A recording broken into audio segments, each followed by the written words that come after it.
Bismillahirrahmanirrahim. Assalamualaikum warahmatullahi wabarakatuh. Teman-teman sekalian, banyak hadis dan keterangan-keterangan para ulama yang menjelaskan tentang kedahsyatan dan kemuliaan membaca sholawat kepada Gusti Kanjeng Nabi Sallallahu Alaihi Wasallam.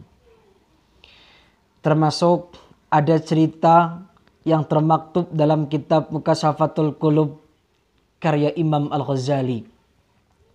Bismillahirrahmanirrahim. Ja'at imra'atun ilal Hasan Al-Basri. Ada seorang perempuan yang datang sowan menghadap Imam Hasan Al-Basri. Faqalat innahu kanat li ibnatun syabbatun. Perempuan itu berkata kepada Imam Hasan Al-Basri, Imam, li ibnatun, aku punya seorang anak perempuan syabbatun yang masih muda, famatat, tapi dia sudah meninggal Imam, kata perempuan tadi. Jadi seorang ibu-ibu yang sowan kepada Imam Hasan Al-Basri. Wahbabtu an aroha fil manami, oleh karena itu Imam, aku rindu kepadanya, aku ingin bertemu dengannya walaupun fil manam, sekedar lewat mimpi. Faji'tuka kaitu allimani ma asta'inu bihi ala ru'yatiha. Oleh karena itu Imam, aku datang kemari, aku ingin meminta amalan terhadapmu, satu amalan yang mampu agar aku berjumpa dengannya, walaupun hanya lewat mimpi, kata seorang ibu tadi yang kangen terhadap anaknya yang sudah meninggal. Nah ini. Akhirnya Pak, fa'allamaha faro'atha. Imam Hasan Al-Basri memberikan satu amalan yang sampai kemudian perempuan tadi atau ibu-ibu tadi mampu berjumpa dengan anaknya walaupun fil manam, dalam tidurnya. Walaiha libasun min qatironin.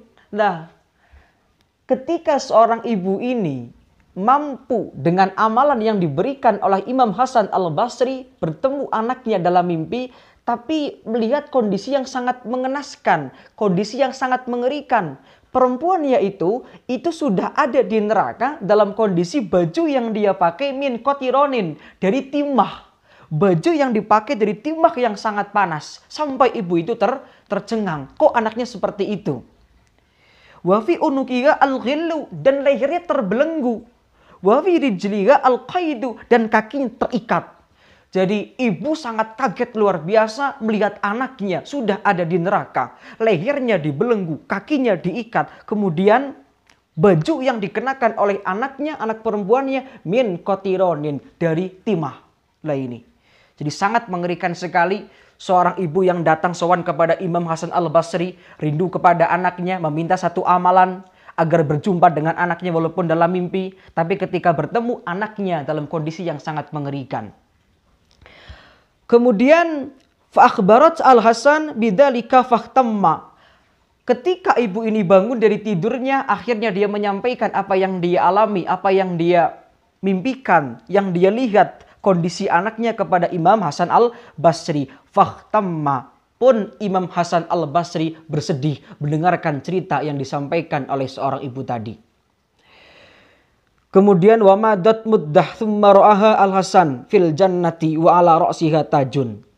Selang beberapa hari setelah ibu itu cerita kepada Imam Hasan Al-Basri, Imam Hasan Al-Basri bermimpi bertemu seorang perempuan yang ada di surga. Lah ini.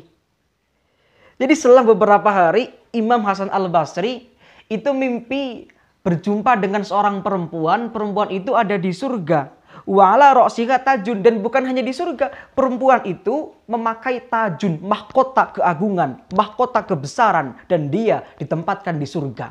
Lah itu. Faqalat ya Hasan amma ta'rifuni.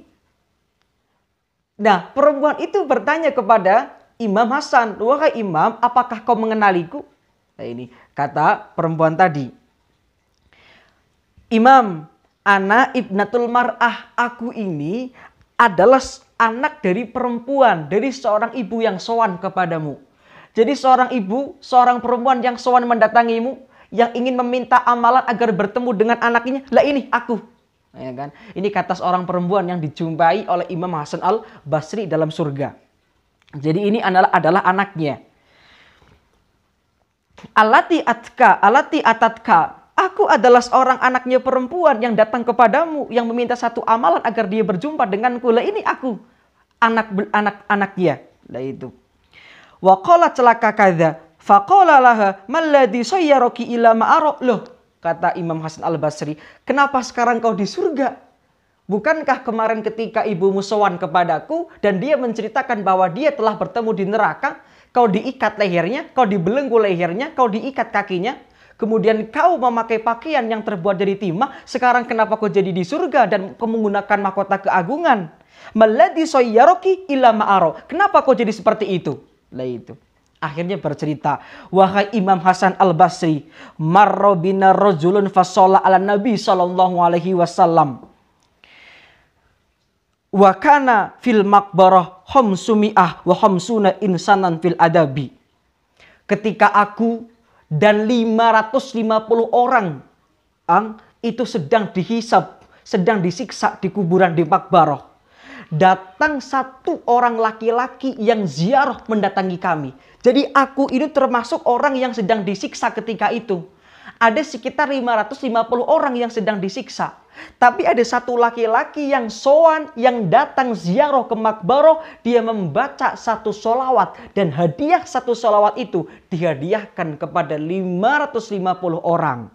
Kemudian ketika sholawat itu dibacakan, ada kalimat yang mengatakan, irfa'u al-adzaba anhum bibarokatis sholati hadar rajul. Ada kalimat yang mengatakan, hei, angkat azab, angkat siksa, angkat pensiksaan yang dilakukan oleh para malaikat terhadap 550 orang tadi bibarokatis sholati, dengan keberkahan sholawat hadar rajul, dengan sebab rajul yang datang ziarah tadi membaca satu sholawat kepada yang dihadiahkan kepada si yang lagi disiksa. Jadi 550 orang yang sedang disiksa itu diangkat siksanya gara-gara berkah satu sholawat yang disampaikan, yang diberikan, yang dihadiahkan satu rojul yang berziarah. Irfa'u al-adab, angkat adabnya, angkat siksanya. Ada suara seperti itu. Anhum, dari mereka yang sedang disiksa. Bibarokatis sholati, kelawan berkah sholawat hadar rojul, sebab rojul tadi yang datang. Kemudian kata Imam Al-Ghazali, bifadlis sholati hadar rajul ala sayyidina Muhammad sallallahu alaihi wasallam asobadhum al-maghfirah. Inilah keagungan, kemuliaan, keanugerahan sholawatlah yang mampu menjadikan ampunan didapatkan dan siksa dientaskan 550 orang yang sedang disiksa di alam barzah. Baik, mungkin hanya ini yang dapat saya sampaikan tentang kemuliaan, keagungan sholawat. Dengan sholawat maghfirah kita dapatkan. Dengan sholawat siksa akan Allah entaskan. Kata Imam Al-Ghazali, afala yajidu syafa'atuhu yaumal qiyamah. Kalau ada orang yang bersolawat mungkin 50 tahun, 60 tahun, mungkinkah dia tidak akan mendapatkan syafaat kelak di yaumul qiyamah oleh Nabi? Jelas tidak mungkin, karena satu sholawat saja mampu mengentaskan 550 orang dari siksa yang sedang terjadi. Apalagi kita bersolawat berpuluh-puluh tahun. Baik, mungkin hanya itu yang dapat saya sampaikan. Kurang lebihnya mohon maaf. Wassalamualaikum warahmatullahi wabarakatuh.